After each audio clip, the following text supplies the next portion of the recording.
Hello everyone, I'm Sachin Gamage.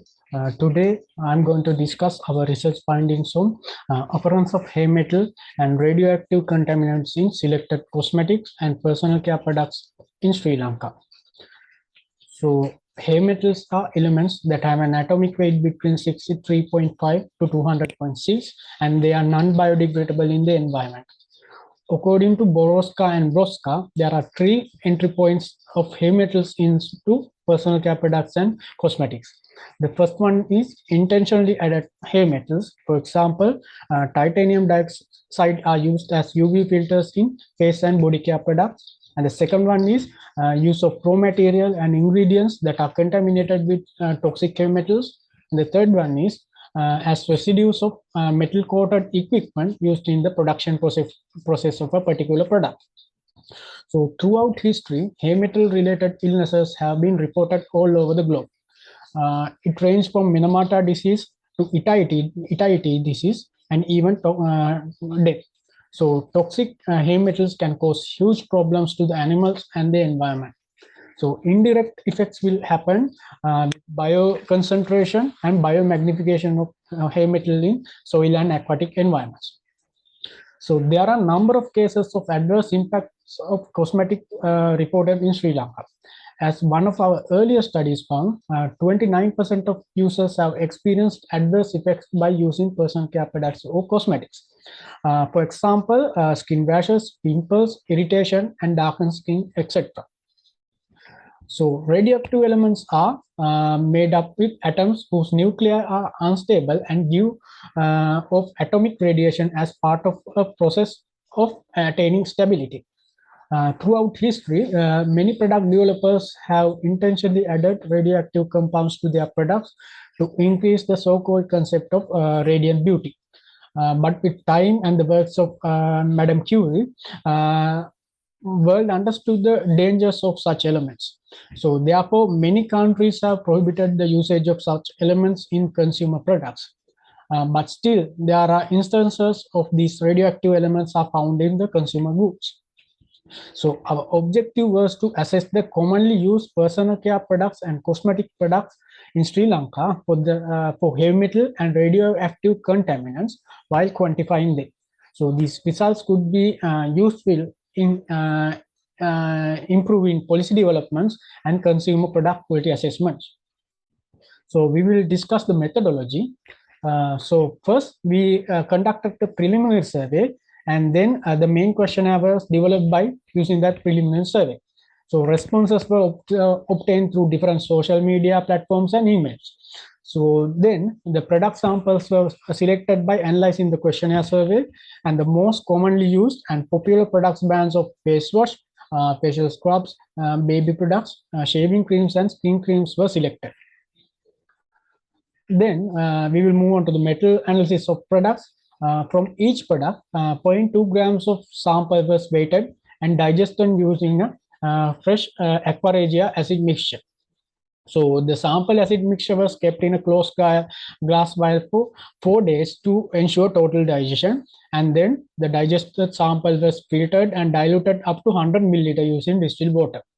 So then the sample were analyzed using inductively coupled plasma mass spectrometry in Slintec.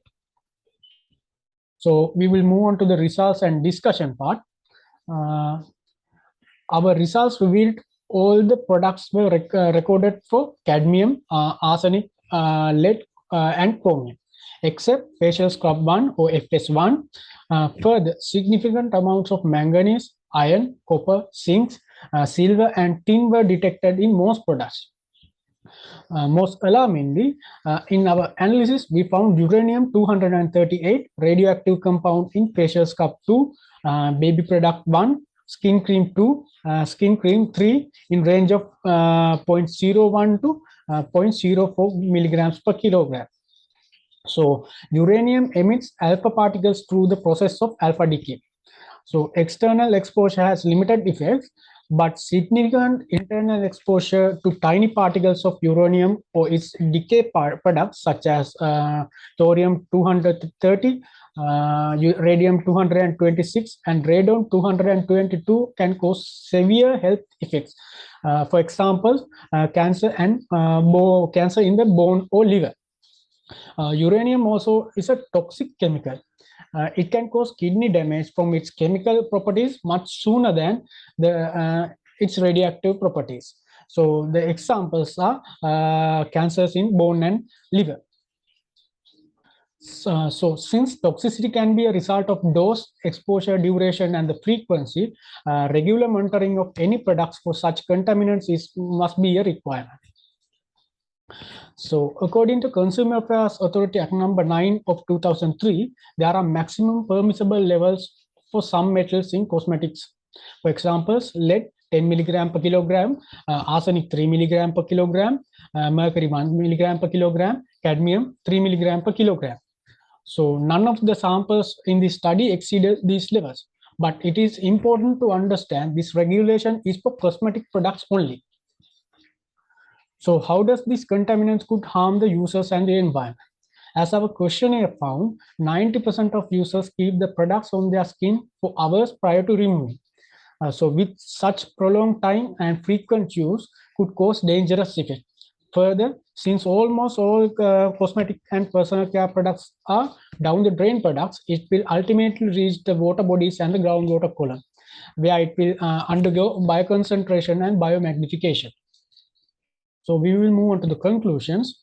So meta-analysis of 15 products revealed that 0.02 to 1.15 milligram per kilogram of arsenic, 0.002 to 0.19 milligram per kilogram cadmium, and 0.06 to 2.86 milligram per kilogram lead were respectively in 15 products.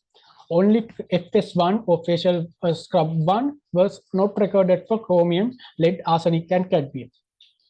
All the products had acceptable levels of lead, arsenic, mercury, and cadmium according to the Consumer Affairs Authority Act number 9 of 2003.